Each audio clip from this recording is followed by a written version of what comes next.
Many ADCRR staff are asking themselves the following questions following the assassinations of 5 convicts that have transpired within the last 2 weeks in Arizona penitentiaries. Number 1.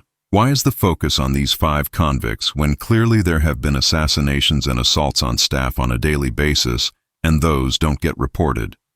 Number 2. Why are the murders and assaults seem to be ramping up? And finally, and most importantly, number 3. Why do flies rub their front legs together after landing on a steaming pile of fresh shit? The answers to these questions, a level of unprecedented honesty, bluntness, and reality is required. In short, we will answer them, but the messenger is asking not to be shot. The answer to question number 1 is simple. The reason the focus at the moment is on the last 5 convicts murdered is because of serendipity.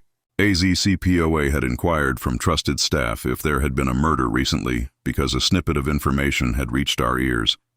That led to 3 murders that ADCRR had every intention of hiding because it was a result of their fuck-up.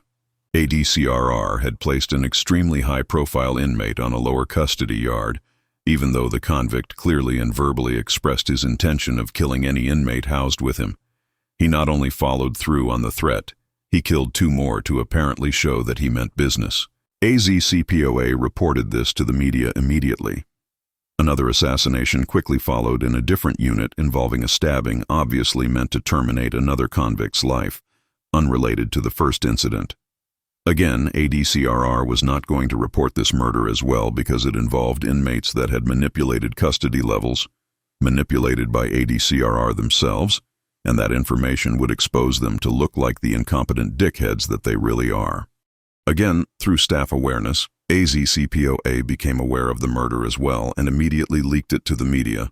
The media immediately inquired about the murder from ADCRR and in ADCRR's complete and utter idiocy and incompetence, released the murder information on yet another inmate that had transpired days before, and ADCRR had not reported the murder, not even to the deceased convict's family. That's right. They released the info on a wrong dead guy, thus exposing the very thing they were trying to hide. The total tally on dead convicts in 2 weeks now totaled 5. In conclusion to the answer to question 1 is simply this. The reason the focus is on these 5 dead convicts, even though they occur on a daily basis, is because it was brought to our attention by our staff. If the soldiers in the trenches don't speak up, ADCRR will simply drown them out. ADCRR relies on staff silence. That is their tool. That is their weapon of mass destruction. Silence. It will kill you faster than a bullet. The answer to question number 2 concerning the ramping up of murders and staff assaults is the same answer to question number 1. Nothing is ramping up. Assaults on staff are going on daily, yet they remain invisible because the director, the administrators, the staff, and even the victim hide them. Notice that when ADCRR is made aware of serious assaults, we immediately appear on the media raising hell. Silence. It will kill you faster than a bullet. Finally, and the most important question of the 3. Why do flies rub their feet together after landing on a pile of shit? They do so because nobody, not even a fly, wants shit on their feet, even after intentionally landing on that shitty pile. ADCRR continuously land on shit piles they themselves shit, and then simply wipe that shit away from their paws. Only difference is they use staff to wipe that shit on. Flies have more dignity than the motherfuckers running ADCRR because at least they take ownership of their shit landing behavior and don't fling that shit our way. These admin fuckers squat and take a shit where everyone can see them, then have the audacity to say, "Who took this shit right here in the open?" In closing, we must leave you all with an important factor that is contributing to the extreme clusterfuck that is now being experienced by our staff in the trenches. The director doesn't care. His upper administration doesn't care. For the most part, the public doesn't care. The media responds to ADCRR's concerns and then censors our interviews and take it easy on ADCRR. Therefore, the media doesn't care. We are on our own.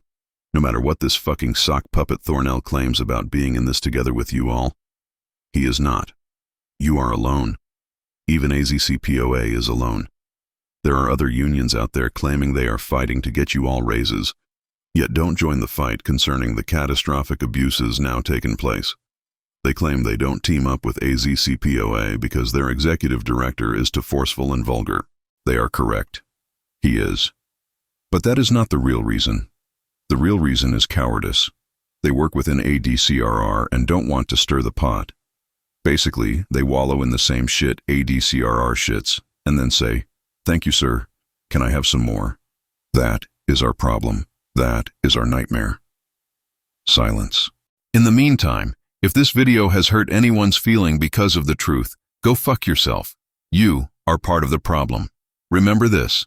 If you wish to survive this cesspool called ADCRR, you either lead, follow, or get the fuck out of the way.